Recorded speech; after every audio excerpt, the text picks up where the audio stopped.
one that takes a look at us from another angle. And I know this is one of my pieces that's going to touch some in an uncomfortable way.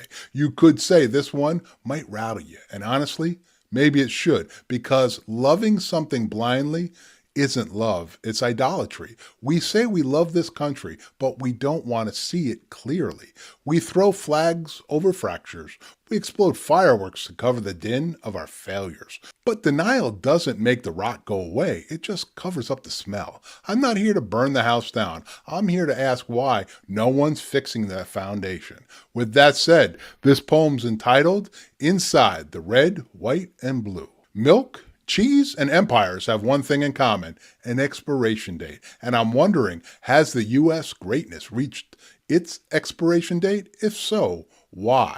Stop yourself. Don't bring your pseudo-patriotism my way. Unwrap yourself from the flag. Spare me your hollow, manufactured gestures of jingoistic fury. You're so transparent, I'm embarrassed for you. It's nothing more than a deafening fracas of insecurity and immaturity. Fragility that prevents a critical gaze at America's underbelly. Oblivious to the reality that our elucidation of our shortfalls launched our ascent. Ignorant to the reality that self-examination is our breadcrumb pathway home.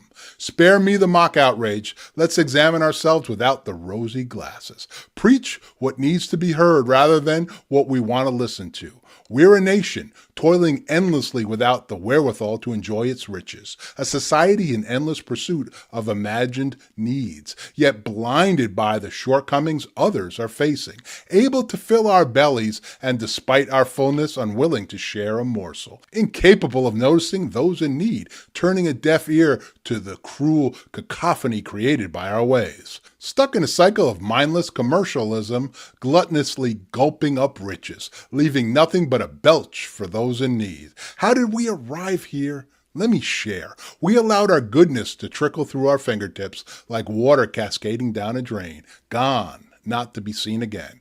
A society comfortable to lap up our intoxicating past, instilling a concocted self-importance, like a sweet that pleases the tongue but sours the stomach. Bloated and uncomfortable, we sit here, strung out on our sugar high, blinded and increasingly helpless, filling the bowl with an excrement of selfish ultra-nationalism. Where does the journey away from this egocentric cemetery begin?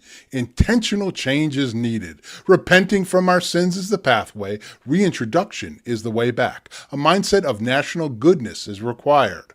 No benevolence only appears from an intentional place, requiring proclivity for solicitude, a needed remedy for our heartlessness. We must go back to progress. Once we were able to hold fast to compassion, confidently knowing there will be reciprocity of our efforts with multiplicity of effects. This is where we need to search. Here is the pathway to our cure. No, it's a ways away, but within our reach.